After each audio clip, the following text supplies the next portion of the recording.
Muy buenas noches con todos y cada uno de ustedes.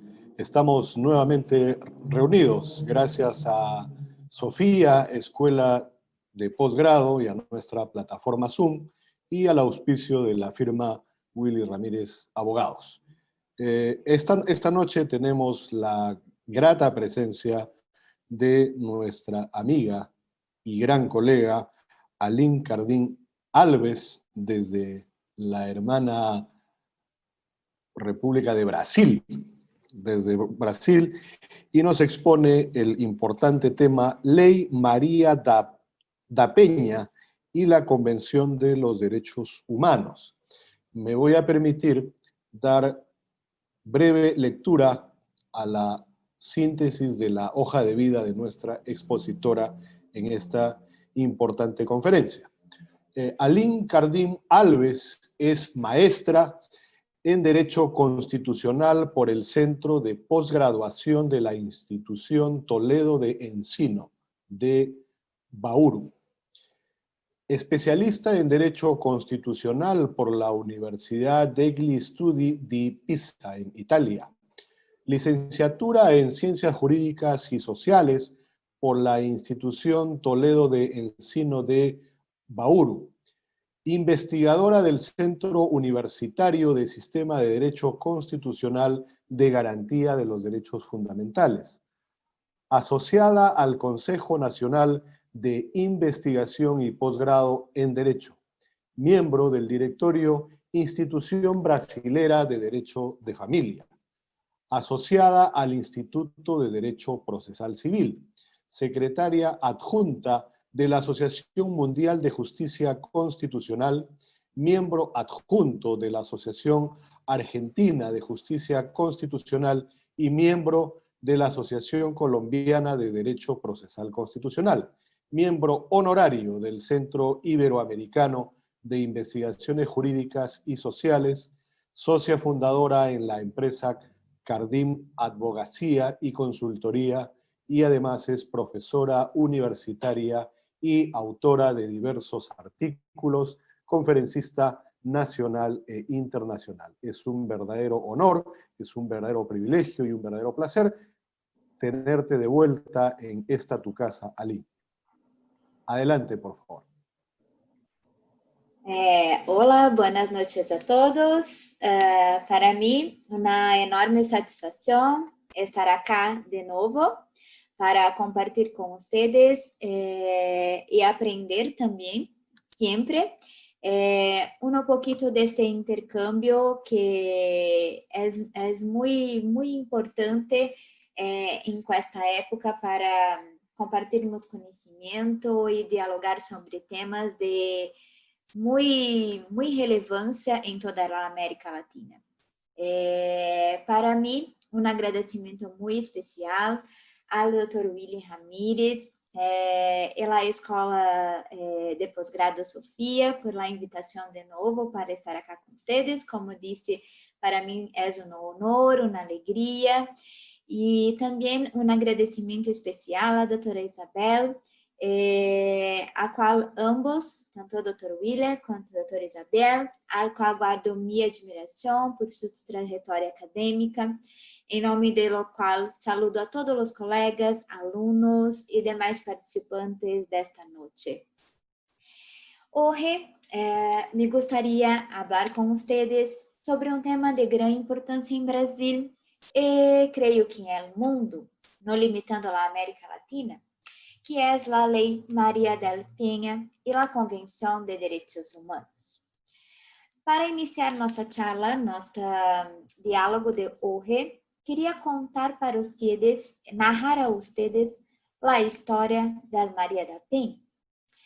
María da Penha conheceu um homem chamado Marco Antônio Herrera Viveros. Era um colombiano. Quando estava cursando o máster da Faculdade de Ciências Farmacêuticas da Universidade de São Paulo, em 1974. Trouxe esta informação para vocês porque quando falamos em violência doméstica, ao princípio pensamos em mulheres que tienes un nivel más bajo de educación, pero que María del Piña, como dice a ustedes, estudiaba en la más importante universidad de Brasil, que era la Universidad del São Paulo. Mira, em este momento, e vou repetir o ano, em 1974, também em la mesma universidade, estudiava seu futuro esposo. Em este ano, empezaram a salir, e Marco Antônio demonstrava ser muito amável e solidário com todos ao seu redor. La boda tuvo lugar em 1976. Mira, las agresiones comenzaron a ocurrir cuando Marco Antônio Herrera Viveros ha conseguido la ciudadanía brasileña y se estabilizó profesionalmente y económicamente en Brasil. Pasó a actuar con mucha intolerancia, se exaltaba con facilidad y tenía comportamientos explosivos no solo con su esposa, mas también con sus propias hijas.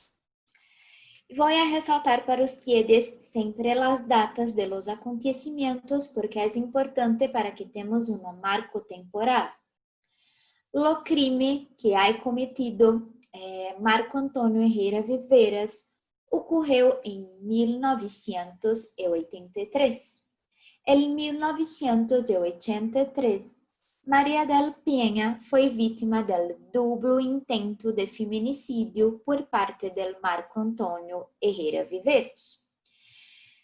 Mira, este hombre ha disparado em suas espaldas mientras quando dormia no tiro.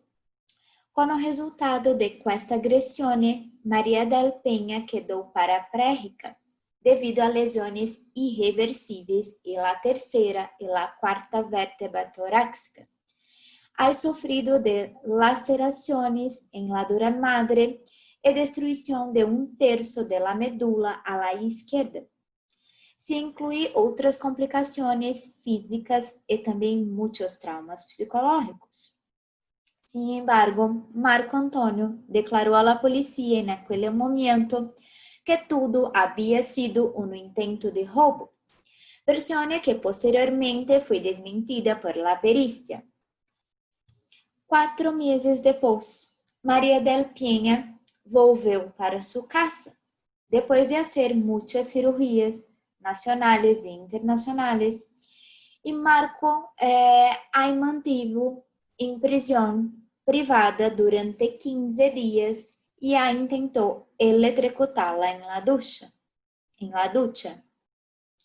Unindo as peças de este perverso rompecabezas montado por este agressor, Maria del Piña compreendeu os diversos movimentos hechos por seu ex-marido e ha insistido para que a polícia investigasse o crime e não se imaginava que se pudesse levar a cabo solamente um assalto, um roubo, era muito mais do que isso.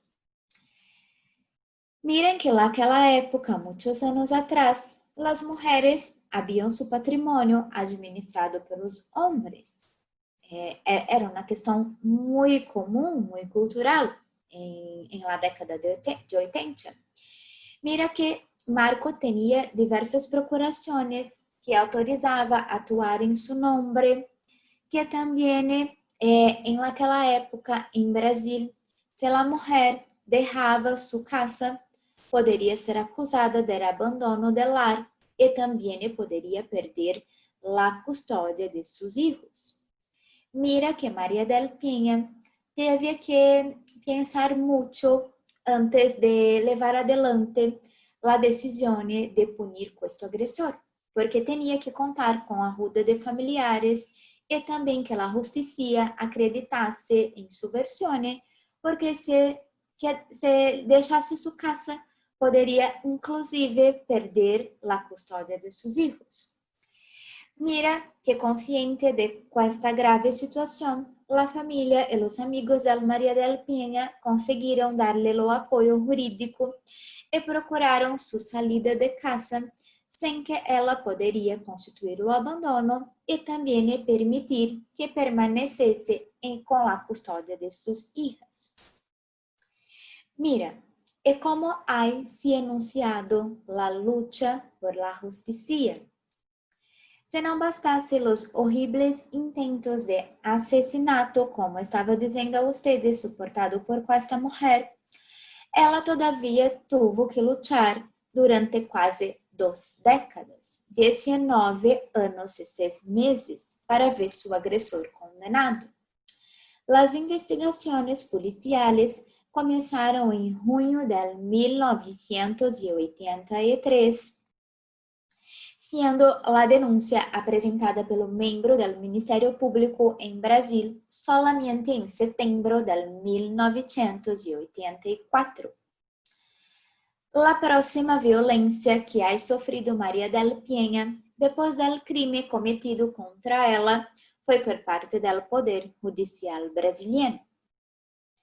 O primeiro juízo del Marco Antônio ocorreu só em 1991, 8 anos depois do crime. O agressor foi sentenciado a 15 anos de prisão, pero devido a los recursos solicitados por la defensa, salió del foro en libertad. El segundo juicio foi realizado hasta 1996, em que seu ex-marido foi condenado a 10 anos e 6 meses de prisão porque era primário e tinha buenos antecedentes. Ha reduzido sua pena. Recorriu desta decisão em liberdade, conseguindo sua anulação em 1996. Depois disto, se valió de todos os recursos legais pertinentes para aplazar o cumprimento da pena, bajo a acusação de irregularidades processuais por parte de los abogados defensores. Uma vez mais, a sentencia não se cumpriu. Ante esta indulgência e lentitud de la justiça brasileira em julgar su caso, Maria del Peña ha vislumbrado claramente a possibilidade que seu agressor se escape ileso, pois seu crime estava ao ponto de alcançar o prazo prescricional de 20 anos. Maria del Peña mobilizou as ONGs e todos os órgãos que se poniam e hace um movimento que formava para encontrar uma solução viável. Não era uma vingança personal que movia a Maria del Peña, pero a certeza que o problema da violência doméstica contra as mulheres era um problema de saúde pública e devia ser tratado com maior agudeza pelas autoridades, para que outras mulheres não tiveram que passar por que ela passou. Sim, o Estado brasileiro era silencioso ante o caso e a ajuda havia que ser externa. Sem embargo, al excluir de um plano qualquer hipótese de intervenção direta nacional, a ajuda só poderia vir através do direito. Bastava, pois, analisar os tratados e as convenções internacionais que Brasil fora signatário. A possibilidade jurídica existia. De starte, em 1998, se apresentou uma denúncia ante a Comissão Interamericana de Direitos Humanos da Organização dos Estados Americanos por el Centro de Justiça e el Direito Internacional e el Comitê Interamericano da Defesa dos Direitos das Mulheres junto a las vítimas. Ante a denúncia, esta comissão elaborou em 4 de abril de 2001 o informe número 54. O caso ha recebido o número 12051. Vou repetir para vocês, caso queiram recorrer aos sítios da internet para saber mais sobre o caso. O informe número 54, caso 12051. Que ha recebido o nome de Maria del Peña Maia Fernández versus Brasil, que tratou de la cuestión de la violencia ocurrida en lo ámbito doméstico. Mira, el 20 de agosto de 1998 ha sido recibido la denuncia de la señora María del Peña Fernández por el Centro de la Justicia. Mira, la denuncia alegava la tolerancia de la República Federativa del Brasil a la violencia cometida por Marco Antônio Herrera Viveiros en su domicilio, en la ciudad de Fortaleza, estado de Ceará, en Brasil, contra su então esposa, María del Peña Fernández, durante los anos de convivência matrimonial, que ha culminado em intento de homicídio e novas agressões em maio e junho de 1983, que ha ocorrido o crime. María del Peña, como consequência de estas agressões, como disse a ustedes, sofre de paralisia irreversível e outras enfermidades desde este ano. Se denuncia a tolerância do Estado brasileiro por não haver tomado efetivamente por mais de 15 anos as medidas necessárias para processar e castigar o agressor, apesar de las denúncias efetuadas. Quero dizer para ustedes que a comissão ha examinado este informe e os requisitos de admissibilidade e considerou e processou a petição. Enquanto el fundo de la questión denunciada, se gostaria de tratar que ha infringido las garantías judiciales y la protección judicial garantizada pelos artículos 8º e 25 de la Convención Americana. Também podemos concluir que esta violência segue padrão discriminatório com respeito à tolerância da violência doméstica contra as mulheres em Brasil, por ineficiência da ação judicial.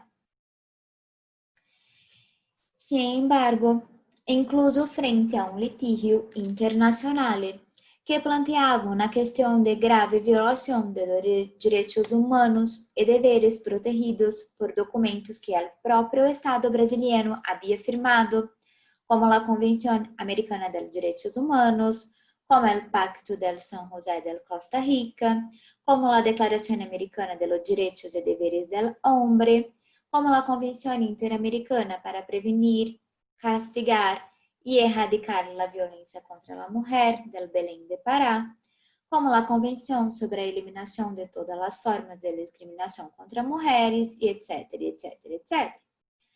O Estado brasileiro, com todas estas convenções, ha permanecido ausente e não se pronunciou em nenhum momento durante o processo.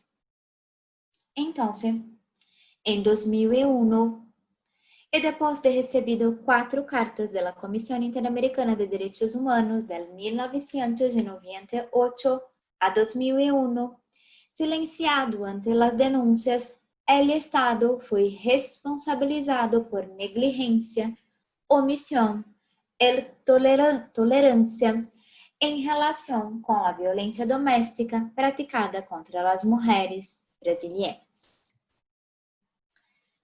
Quero dizer para ustedes que a história de María del Peña significa mais que caso aislado.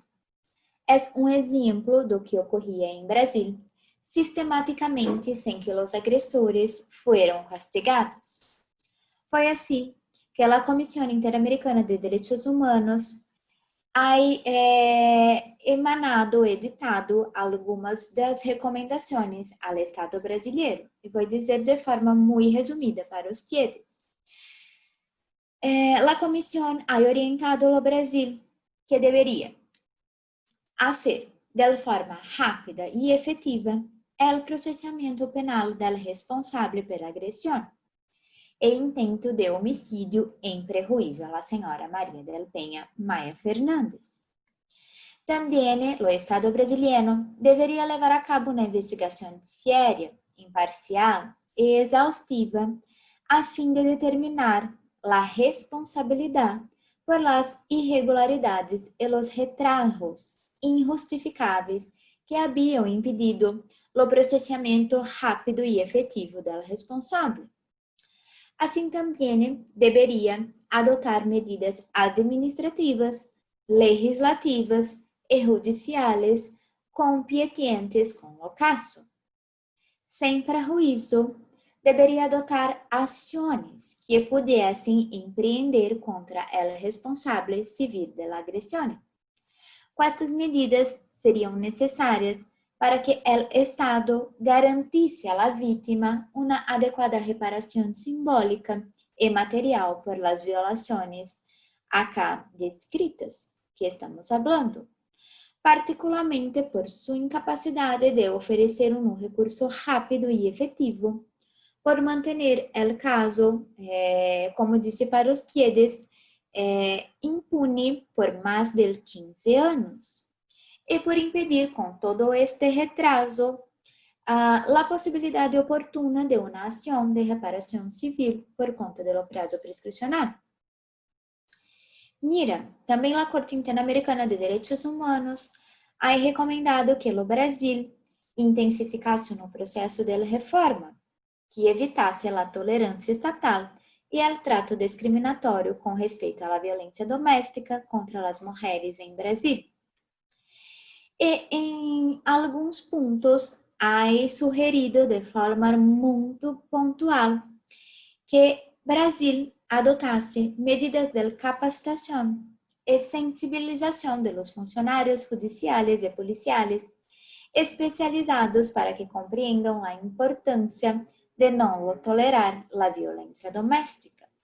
Porque sempre digo a ustedes que antes do dever e do poder que o Estado diz que temos, tanto nós outros, na sociedade, temos que humanizar as pessoas. Devemos que fazer que as pessoas compreendam a importância como uma forma preventiva de compreender que não se pode tolerar a violência contra as mulheres. Também o Estado brasileiro teria que simplificar seus procedimentos judiciais penais, porque, como ustedes sabem, o processo sempre é muito complexo e teria que simplificar estes procedimentos para que, num prazo razonável, se poderia ter uma resposta e que não se esperasse por 15 anos alcançar todos os prazos prescricionais. Teria que ser procedimentos judiciais penais al fim de reduzir o tempo de tramitação, sem que isso afetasse os direitos e as garantias processuais. Também, o Estado brasileiro teria que estabelecer outras formas, as formas alternativas do que as judiciais, mais rápidas e efetivas de solução de conflitos intrafamiliares, assim como uma forma de sensibilização e respeito à sua gravidade e às consequências penais que se generam. Não somente quedar-se com a porta do Poder Judiciário, e deveria se desenrolar métodos adequados da solução do conflito. Também o Brasil teria que multiplicar os números de comissários policiais especializados que compreendessem a mulher para a defesa de esses direitos. Em Brasil, temos algumas delegacias especializadas em mulheres, que com esta forma se traz um canal mais aberto e mais tranquilo para que a mulher possa recorrer a contar a outra mulher que está sendo agredida e está sendo vítima de uma agressão em sua casa, em seu âmbito familiar. Mira, também temos que pensar, e uma das recomendações também da Corte foi incluir os planos pedagógicos em las unidades curriculares destinados à compreensão da importância do respeito das mulheres e seus direitos reconhecidos que estamos a batalhar por muitos anos. Por mais absurdo que pareça, depois de discorrer todas estas recomendações para ustedes, e tienes muitas más, el gobierno brasileño cayó inerte ante las recomendaciones de la Corte Interamericana de Derechos Humanos, incluso después de la publicación del informe del caso. Assim, depois de quase 2 décadas de luta judicial, nacional e internacional, Maria del Penha viu seu agressor ir à cárcere. Marco Antônio Herrera Viveiros foi arrastado em 28 de outubro de 2002, solamente, e solo cumprido 2 anos de prisão. Esta é a epopeia de Maria del Penha, em busca de la realización de los derechos humanos de la mujer. Su lucha marca un momento histórico en el sistema interamericano por tratarse de la primera vez que se aplicó la Convención del Belém do Pará, estableciendo claramente la responsabilidad del Estado. Quero trazer para ustedes como ha surgido com esta lei em Brasil. Como se é comprovado, era preciso tratar de quem era esta mulher, de quem era Maria del Penha, para que conseguimos adentrar em cenário, porque esta violência ocorreu contra uma mulher por seu gênero. Es decir, el hecho de ser mujer reforça não só o padrão recorrente de este tipo de violência, sino que também acentúa a impunidade de los agressores. Assim, em 7 de agosto de 2006, o então presidente Luiz Inácio Lula da Silva sancionou a Lei 11.340 de 2006, que foi batizada por Lei Maria del Penha, em homenagem a sua trajetória e sua luta pela justiça. Considerando que uma das recomendações da Corte Interamericana de Direitos Humanos foi reparar Maria del Penha, tanto material como simbologicamente, o Estado del Ceará le ha pago uma indenização del cunho simbólico e também ha batizado, junto com Luiz Inácio Lula da Silva, com esta lei com o nome de Maria del Penha. Com esta lei, desencadeia o intento do Estado brasileiro se adaptar a los acordos internacionais, o qual ha firmado, assegurar a igualdade material para as pessoas, eliminar as discriminações de gênero, concretizar os direitos humanos básicos por meio das políticas públicas. A Lei Maria del Penha é considerado uma das 3 melhores leis do mundo por el Fundo de Desarrollo de las Nações Unidas para as Mulheres. Quero trazer para vocês uns pequenos aspectos da lei para que vocês compreendam que se ha caminhado, que ha se percorrido um caminho a mais, um caminho de proteção em rumo das mulheres. Os avanços foram muito significativos com esta lei. Talvez o aspecto mais relevante haya sido retirar a violência que ocorre em lo ambiente, que costumamos dizer el tutelar, que é um ambiente de la invisibilidade, mientras que foi tratada como um delito del pequeno potencial ofensivo, em lo âmbito de los juizados especiales, em Brasil, a Lei 9.099 de 95. A impunidade era certa.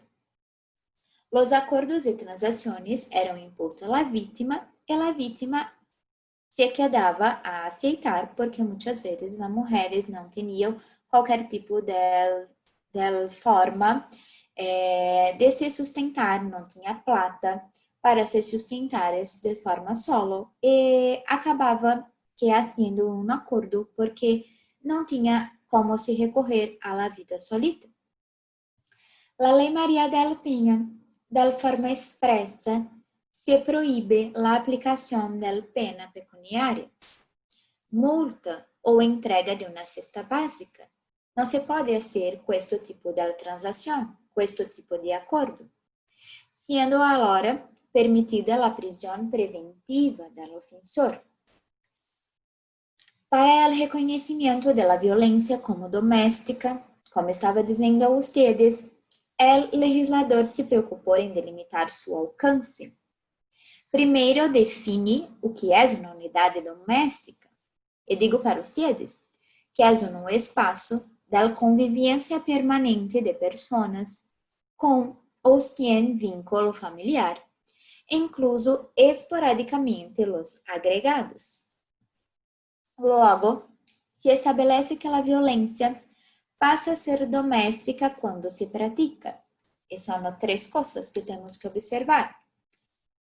Dentro da unidade doméstica, dentro da família e em qualquer relação íntima do afeto, independente da orientação sexual da vítima. Porque é importante que compreendam que a Lei Maria del Piña, em Brasil, também se aplicam às violências domésticas ocorridas por casais, parejas homossexuais. Pero qual é o conceito real da violência doméstica? Temos que fazer uma leitura conjunta de dos artigos da lei, uma vez que é obrigatório que a ação ou omissão ocorra, como disse para vocês, em la unidade doméstica ou familiar, por razões de qualquer relação íntima del afeto, e em que o agressor conviva ou já haja convivido com a ofendida, independente de haber coabitação. Mira, a violência doméstica também se pode ser diversas e está descrita no artigo 7º da lei. Pode ser a violência física, a violência psicológica, a violência sexual, a violência patrimonial ou a violência moral. Todas estas praticadas contra a mulher em lo âmbito de sua família, em lo âmbito doméstico. A grande novidade, sem dúvida, foi a criação em Brasil de los juzgados de violência doméstica e familiar contra a mulher.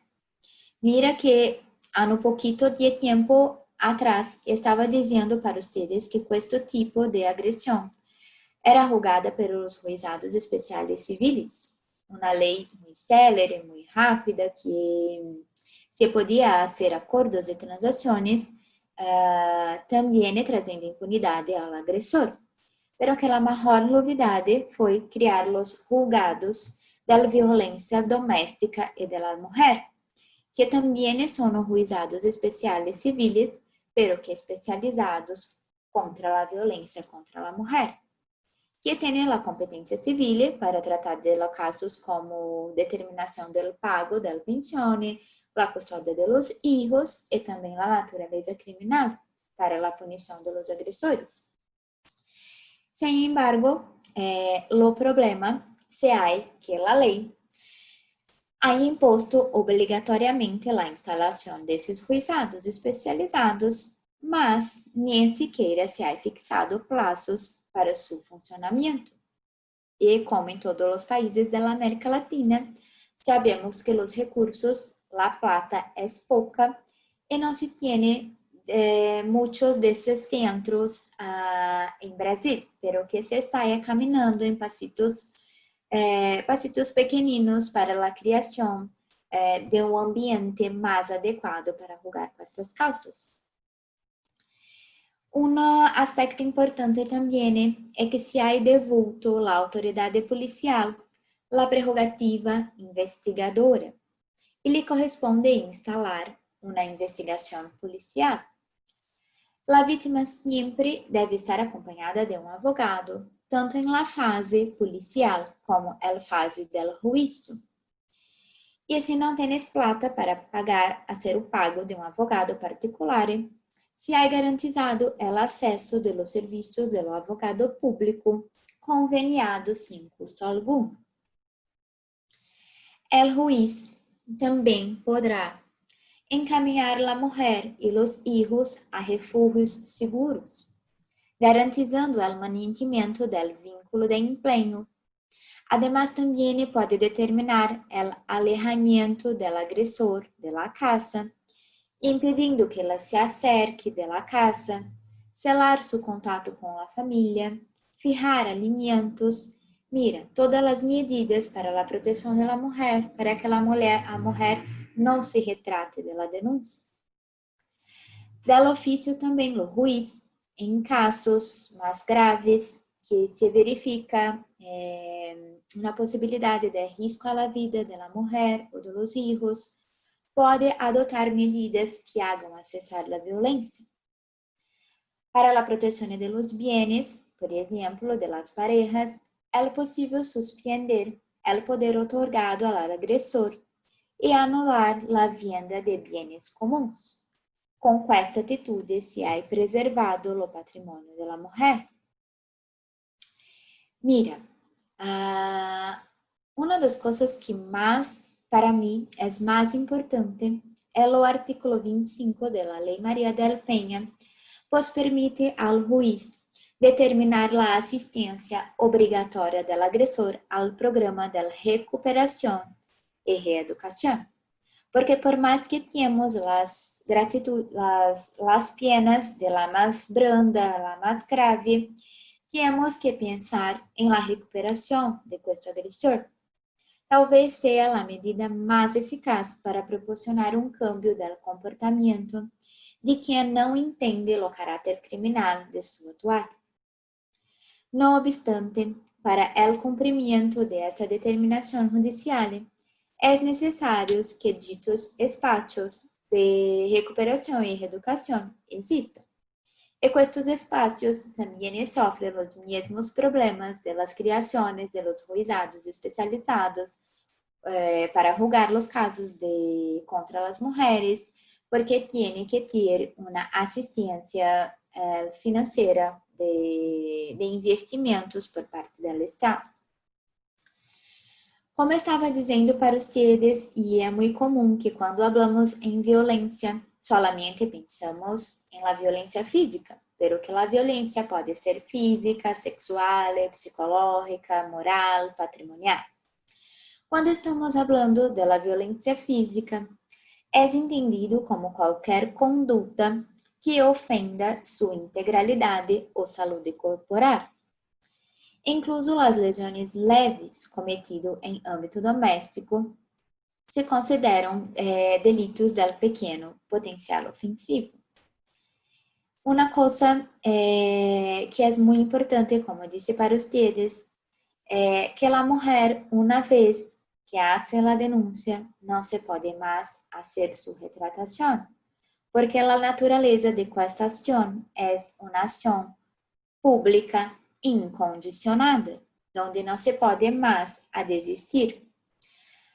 Ayer, antes del 2012, a mulher poderia desistir da ação, pero que a Fiscalia Brasileira observou que as mulheres não, muitas vezes, por serem hipossuficientes, faziam as denúncias e depois, por conta de não terem condições de se sustentar sozinhas e dividir as questões de seus filhos com seu ex-companheiro, quedavam-se a regressar a seus lares.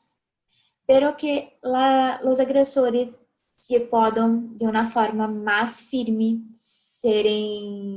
se buscarem com esta punição. Houve uma alteração da lei em 2012, não permitindo mais que a mulher se retratasse da denúncia. E uma vez que se hace a denúncia, a ação se torna pública incondicionada. Como estava dizendo para vocês, quando estamos falando das agressões físicas, pode ser que com essas agressões não deixam marcas aparentes, como queimaduras, fraturas, o uso da força física que ofende ao corpo ou à saúde, constitui uma violência física, mesmo que não se tenha uma marca aparente, pero que uma identificação de uma lesão, mesmo que seja uma lesão leve. O problema maior, para mim, é que a palavra da vítima, em questo caso de Lei Maria del Penha, dispõe da presunção de veracidade, tendo lugar a inversão probatória, e corresponde ao acusado provar que não há agredido. Em questo ponto, também temos que pensar em las mulheres que solamente têm o intento de prejudicar o seu companheiro e muitas vezes não sofreram ou não se submeteram ou foram agredidas de fato, não é um fato real, pero que a lei basta a palavra da vítima para disponer de los recursos e de las tratativas de la Lei Maria del Penha. A violência psicológica, que é outra modalidade da violência, como estava dizendo a vocês, é a violência mais frequente e quizá seja a menos denunciada.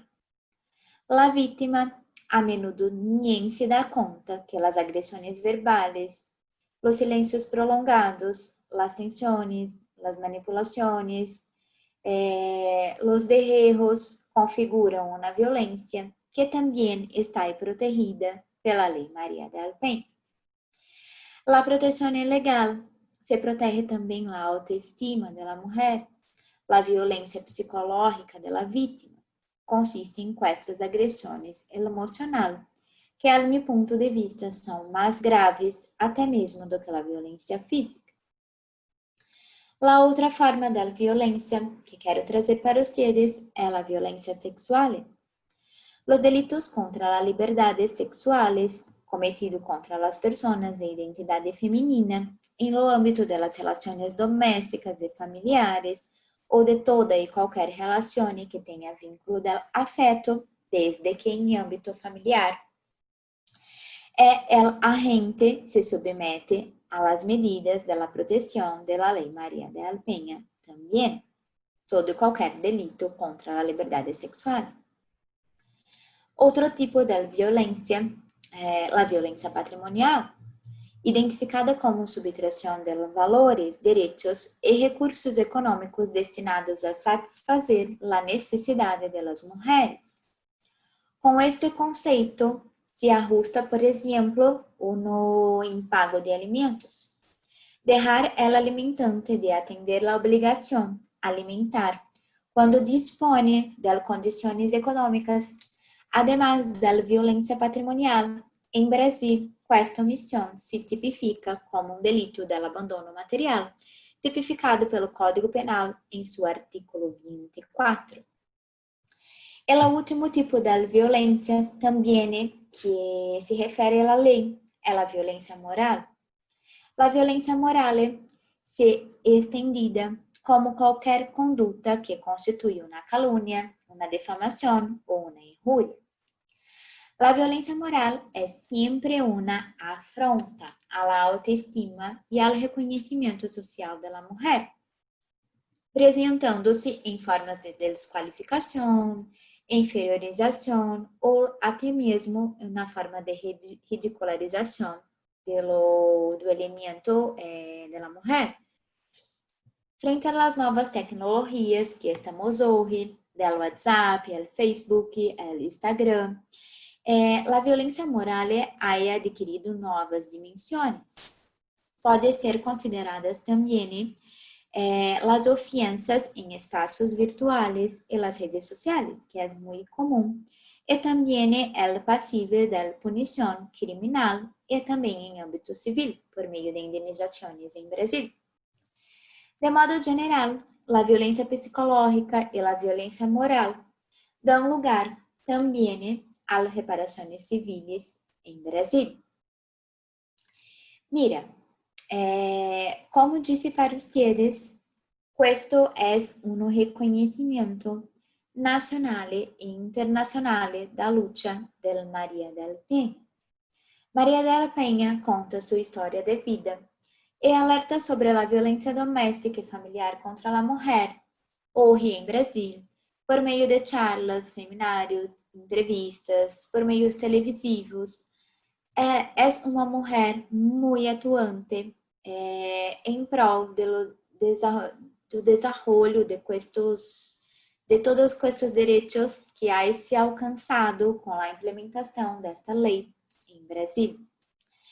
A luta por inibir, castigar e erradicar toda a violência de gênero forma parte da trajetória da Lei Maria del Peña. Digo para ustedes que é desconstruir uma cultura machista, promover ações educativas de conscientização e fortalecer uma rede de apoio às vítimas.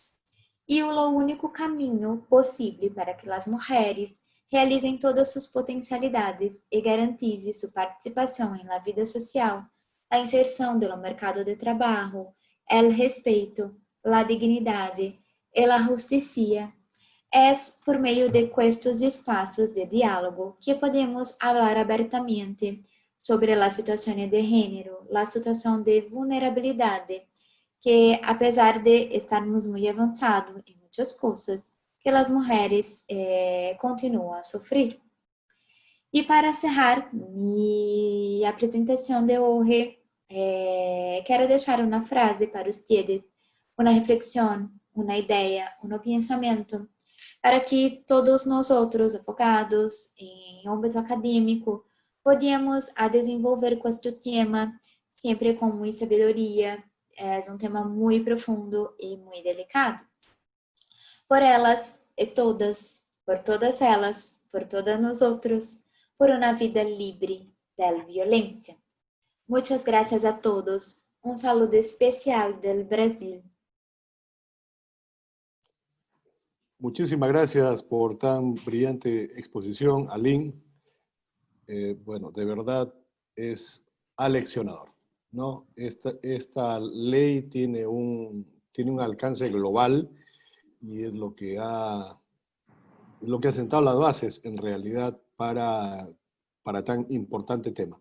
Bueno, vamos a hacer la concesión del uso de...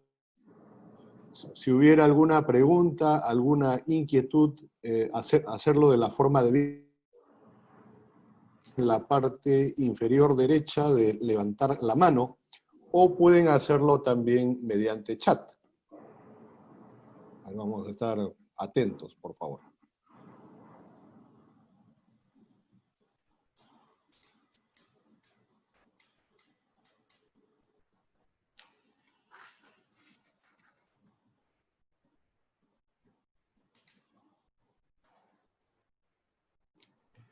Antonio Tinajeros, adelante.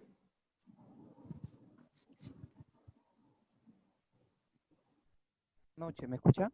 Sí, adelante. Gracias. De todo muy agradecido a la conferencista brasileña. Le solicitaría, doctora, si no fuera tan molestoso, usted ha referido los tipos de violencia. Doctora, ¿usted se podría tomar la molestia cómo se prueba cada uno de sus tipos que usted ha referido? Mínimamente una prueba en materia de violencia familiar. Gracias. Sí, claro. Un ejemplo práctico, a eso se refiere, ¿no? Mira, muchas gracias por su intervención, Antonio. Voy a tentar hacer aspectos processuales que acá en Brasil utilizamos como medios de prueba. Por exemplo, a violência física, quando se há caso, a primeira coisa que se faz é a buscar a polícia. E a polícia é submetido a exame do corpo de delito, onde se há uma verificação por uma perita, né, muitas vezes uma mulher, uma psicóloga, que vai atentar as questões se há uma gravidade leve, média ou muito grave em las agressões físicas da mulher. E aí se proferido laudo, relato, onde o juiz, a fiscalia e a polícia se desenvolve com as investigações por conta da gravidade da lesão física.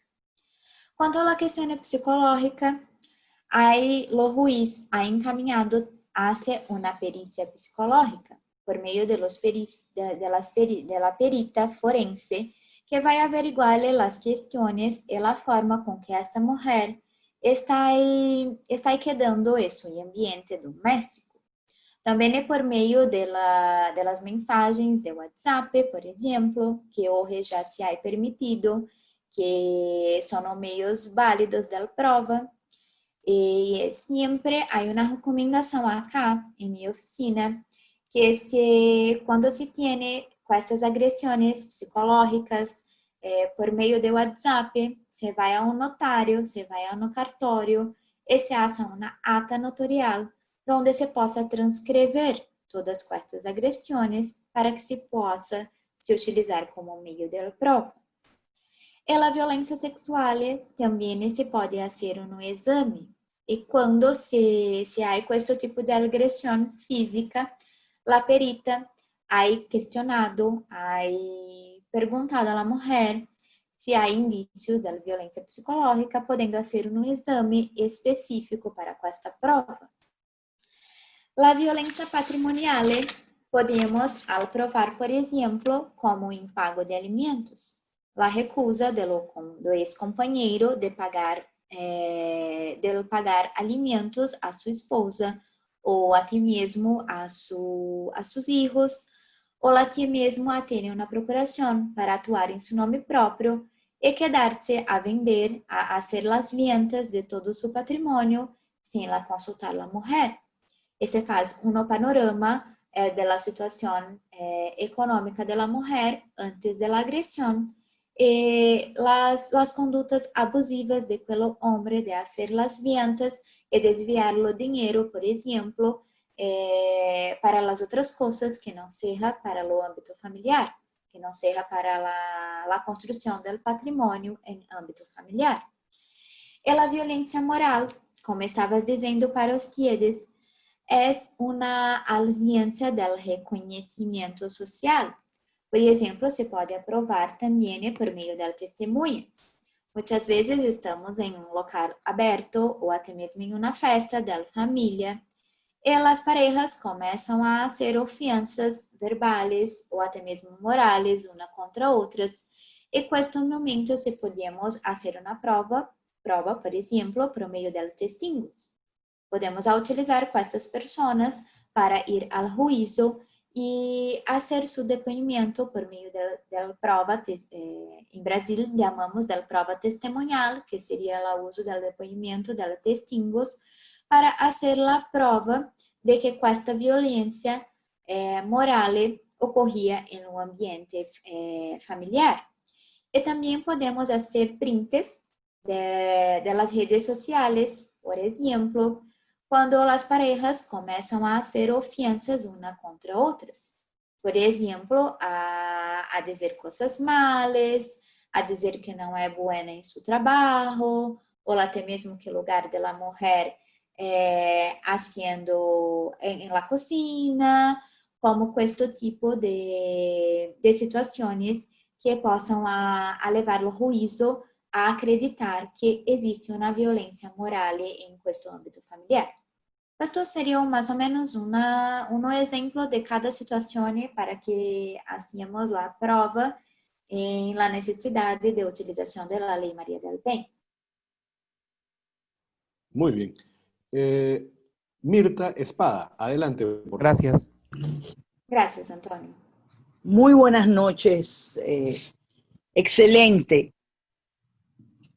Quiero hacer un mea culpa en este momento porque realmente me ha tocado muy de cerca que en el día de hoy, lamentablemente, después que estuve leyendo las reseñas sobre la ley que tan brillantemente nos explicó la conferencista, sucedió en el sur de nuestro país que una campesina le dio una fiesta a su esposo de congratulaciones, felicidades y demás, y todo transcurrió bien. Cuando todos se retiraron, él cogió un martillo, le martilló la cabeza, le partió unas costillas y hasta este momento sabía que estaba en estado agónico. No nos ha dicho todavía si hay un deceso. Anteriormente a eso, tenemos también que se prohibió el mes pasado hacer los acuerdos en la Fiscalía del Ministerio Público, el hecho de los famosos acuerdos de que, bueno, no va a haber violencia porque ustedes han firmado un pacto de lealtad frente al fiscal. Pero ese pacto de lealtad dio por deceso una colega. Primero fueron 5 tiros que le dio y después se firmó el acuerdo y terminó matándola. La mató a ella y de paso él se suicidó. Entonces yo creo que con esa ley que estuve leyendo y más la explicación brillante que usted nos ha dado, creo que tenemos que ponerle un poquito más de cuidado a eso, sobre todo el Ministerio Público, y tratar en lo posible de darle un seguimiento. Yo no creo tanto psicológico, yo creo más bien psiquiátrico para esos infractores. Y también hago la observación de que pasó, pero en el caso inverso, de que fue un hombre el que fue agredido por la esposa con una alienación parental porque dotó los hijos de bate para darle también al padre, siendo el padre, según todos han dicho, excelente. Me dolía haber escuchado todo lo que se pudo haber evitado si se hubiese conocido eso en el tiempo que se debió haber conocido las autoridades que nos corresponden. Pero es simple y llanamente una pequeña reflexión y agradeciéndole a Sofía Escuela de Posgrado este acervo cultural que nos está dando a los juristas latinoamericanos. Gracias, don Willy. Muchísimas gracias, Mirta. A ti. Aline, ¿algún alcance al respecto? Sí, sí. Gracias, Mirta Espada, por su complementación tan brillante de un caso que hay reciente acontecido. Compartilho con ustedes de lo mismo pensamiento. Como dice, até 2012 en Brasil, la mujer podría se retratar. Y era muy común que la mujer, en un momento del sufrimiento, la procuraba las autoridades, la policía, ahí retrataba la agresión, pero que cuando ahí regresaba en su casa, se quedaba a pensar y decía, ¿cómo que voy a sustentar mis hijos? ¿Cómo que voy? No tengo trabajo, soy dependiente financieramente, económicamente de mi compañero. Y muchas veces también la mujer no se da cuenta de toda la violencia, toda la violencia que está a sufrir. Y también se acostumbra. Y se dice que, no vai acontecer más, no vai acontecer más nada grave. Mas como ustedes dicen, lo peor siempre acontece. Y con esto las autoridades brasileñas han realizado este cambio en la legislación en 2012 y hoy, si la mujer, por ejemplo, sofre una lesión leve, por ejemplo, su ex-compañero da un tapa en su face y va a delegacia a la policía y dice que sufrió una agresión, no se puede más quedar acá en la oficina o la frente de las autoridades policiales y decir, mira, não foi, eu amo meu companheiro e não quero mais al processá-lo, não quero mais que a denúncia seja reconhecida. Pero que o Ministério Público vai levar adelante e vai ter a sua punição. Pero que se há uma forma de fato, alcançar uma efetividade em la punição do agressor. E seja a mulher ou seja o homem, brinco com meus alunos que não se tem a lei Mario, sino que a lei Maria del Peña, pero que também a lei é aplicada a las mulheres que agridem os homens. E também, como disse para ustedes, hoje, pela igualdade do gênero, também as parejas homossexuais do mesmo sexo.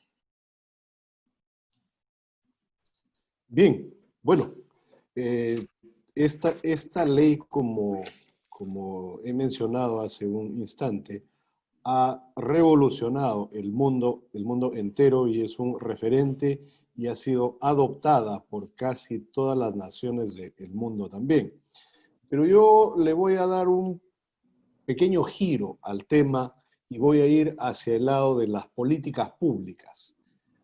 Porque nuestras políticas públicas tienen que ser políticas públicas coherentes, ¿no? Está bien la literatura, está bien la norma, está bien esta sentencia que marca la pauta, hay un antes y hay un después de María de la Peña. Esto es algo que hay que reconocer. Las políticas públicas deben incidir de una forma positiva en el logro de la igualdad de género por la cual se viene luchando hace bastante tiempo ya, ¿no? Y acá debe haber un papel activo y una condición clave, además, para alcanzar el desarrollo. Si una nación pretende ser desarrollada, tiene que preocuparse también por este tema, ¿no? Entonces, el Estado como institución, como ente, debe preocuparse por la construcción de una sociedad igualitaria. Eso creo que es el punto de partida para la política pública coherente, en este caso, acerca del género, ¿no? Y las políticas públicas son una herramienta, hay que verlas así, son una herramienta fundamental para impulsar cualquier transformación o para transformaciones mayores o más ambiciosas, ¿no? Pero ¿hacia dónde vamos? ¿Cuál es la aspiración que hay respecto de este tema? Hacia mayores niveles de justicia. Vean, hacia mayores niveles de justicia, además de expresar la decisión política del gobierno de avanzar en la solución de los que prioritariamente afectan a las mujeres. Ojo, hay a la inversa también, pero hay que ser honesto, mayoritariamente afectan a las mujeres. Bien, entonces, los distintos grados de avance que hay, y son evidentes, en relación con la igualdad de género, en nuestros países, ¿no? En nuestros países latinoamericanos sobre todo, muestran que todavía hay un largo camino por recorrer, ¿ok? Especialmente en cuanto a al fortalecimiento de las capacidades del Estado, las capacidades estatales, para la puesta en marcha de una forma efectiva de las políticas públicas hacia la disminución de la brecha de género. Nos falta todavía. Está en la norma, está en el papel. Falta la implementación, ¿no?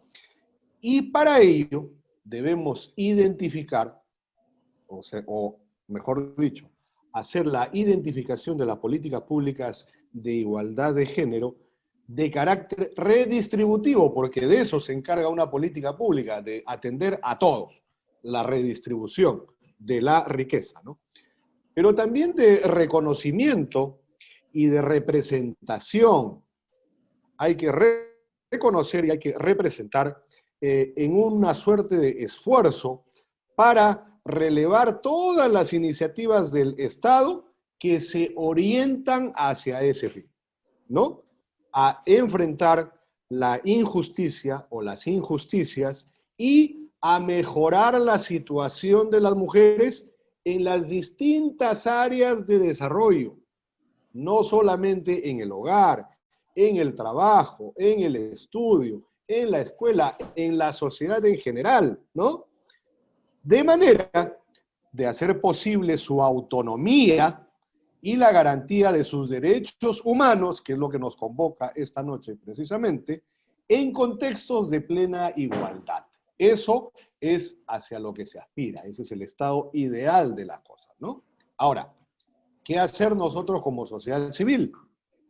¿Por qué? Porque es muy fácil decir el Estado, el gobierno, etc. Nosotros, como sociedad civil, ¿qué hacer? ¿No? nosotros debemos permanecer vigilantes y en permanente análisis. Ojo, esto es un tema multidisciplinario. Acá no es cuestión de abogados, juristas, ni nada. Es plenamente integral. ¿Ok? Entonces, nuestra sociedad civil, o nosotros como sociedad civil, debemos permanecer vigilantes y en permanente análisis de lo que se ha dado por llamar las buenas prácticas. Y vean, las buenas prácticas, que es un término empresarial, es un término corporativo, nos puede servir válidamente en este tema. Entonces, hay que copiar lo bueno también, ¿no? Hay que darle otro uso. Entonces, estas buenas prácticas nos pueden servir válidamente para la formulación de políticas. Y las buenas prácticas empresariales, como ya decía, pueden contribuir como marco de referencia o como referencia al ser considerados parámetros de calidad. Y ya existen corporaciones, ya existen compañías donde muy bien aplicado esto está funcionando. Entonces, ¿por qué no emular esta experiencia, ¿no? Y una política pública de igualdad de género debe centrarse básicamente en la justicia redistributiva, como ya dije, en el reconocimiento y en la representación. Y se debe revalorar el rol del Estado y su papel como rector de este tema. El Estado no puede permanecer ajeno a esto, y esa es la jalada de orejas, disculpe el término, Aline, que recibe el Estado de Brasil por haber permitido toda esta cadena de acontecimientos, ¿no? Ahora, volvemos a las buenas prácticas. Las buenas prácticas tampoco bastan. Ojo, no es la octava maravilla. Se deben someter estas políticas públicas que ya se han venido dando, ¿no?, sobre la igualdad de género, al mismo escrutinio, a la misma evaluación, a la misma valoración que cualquier otra política pública que promueve derechos y que contribuye a la igualdad, sin distinción. Eso es lo que nos marcará la pauta. Porque las políticas públicas deben responder también a nuevos derechos. Nuestra sociedad avanza y el derecho está en la obligación de avanzar con ella. Y la operativización de ello son las políticas públicas, precisamente, ¿no? ¿Cuáles son estos nuevos derechos? El reconocimiento, por ejemplo, del trabajo no remunerado en el hogar. Siempre como que se ha tratado con, vamos a llamarle, desdén. No, pero son labores de casa, ¿no? Tarea doméstica. Y no es así. Esto es un trabajo no remunerado. Y ahora también se debe reconocer la existencia de otras dimensiones críticas y extremas de desigualdad, como la violencia. Esto ya es el extremo, ya. Está desde que no te pido permiso, por ejemplo, para disponer de un determinado bien, hasta quitarte la vida. O sea, vamos de lo más básico o de lo más elemental hacia lo más extremo, que es el tema de ya la violencia o el atentar contra la integridad y contra la vida de la pareja, ¿no? Y las políticas de género que estén basadas en la igualdad como horizonte y como principio, ojo, horizonte y principio, ¿ya? Igualdad. Tienen que hacer posible que las mujeres detenten mayor autonomía y poder. Es el empoderamiento femenino, que hasta ahora no se quiere entender. El empoderamiento femenino, ¿ok? ¿Ya? Y que se supere de una buena vez el desequilibrio de género que todavía existe y que se enfrente cualquier forma de desigualdad. Eso es lo que debemos nosotros procurar. Y para ello debemos tomar acciones acciones, como esta, por ejemplo, para difundir la información que generen los cambios que hay en las políticas, porque muchas veces nos damos por no enterados, ¿no? Debemos tomar acciones para difundir la información que genere los cambios de políticas en los ámbitos técnico, político, social y cultural. Todos los días hay cambios, todos los días. Pero esto tiene que saberse, tiene que conocerse, ¿no?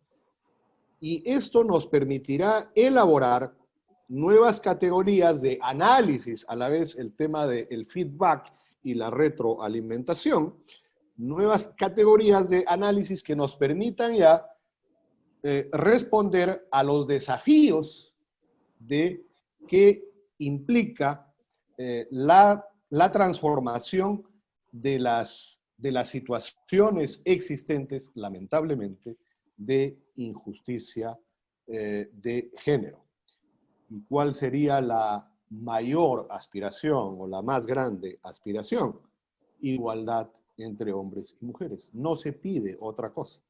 La máxima aspiración o la aspiración central es igualdad entre hombres y mujeres, pero no solo como una expresión de buenas prácticas, no solo porque está contemplado en la norma, gracias a que esta señora María da Peña ofreció su vida, se inmoló prácticamente, no, sino como la justicia, sino teniendo a la justicia en el sentido de eliminar cualquier forma de discriminación.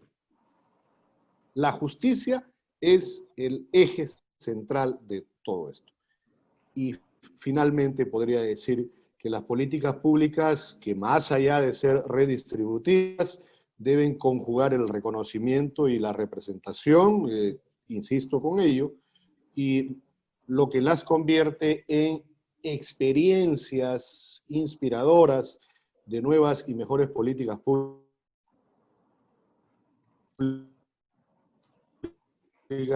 como bien lo ha hecho el hermano. Importante y triste experiencia, pero que ha servido para marcar la pauta en el nuevo orden mundial. Ese era mi aporte, Aline. No sé si tienes algo que agregar, por favor, para ir finalizando. Gracias.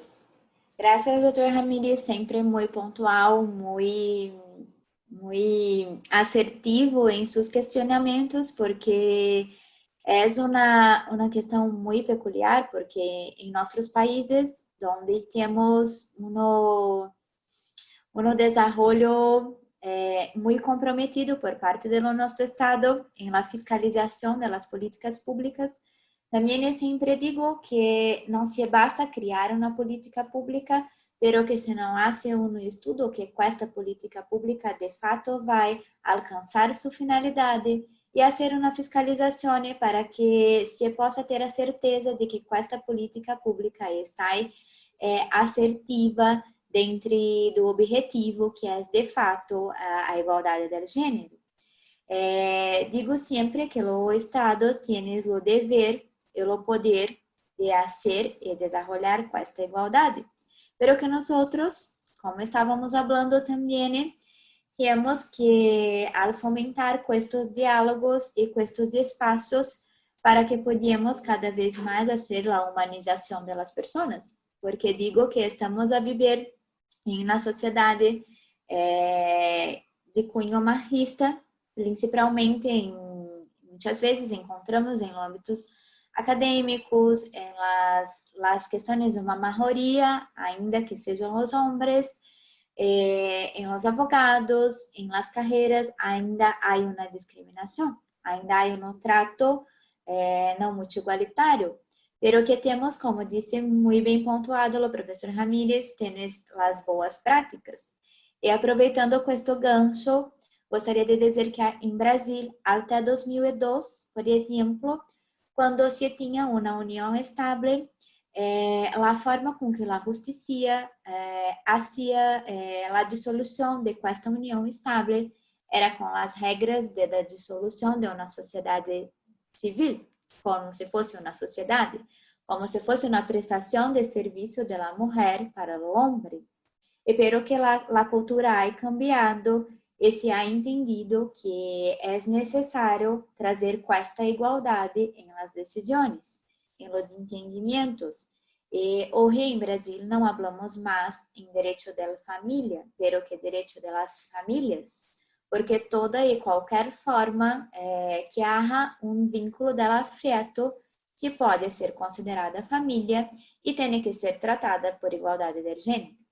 Pero que é uma luta muito importante, é um diálogo de la qual me gusta muito estar a participar porque ha contribuído muito para que todos nós podemos desarrollar também nosso melhor, ¿sí? Nosso melhor para contribuir com a sociedade em la busca de uma igualdade de gênero mais efetiva e mais redistributiva.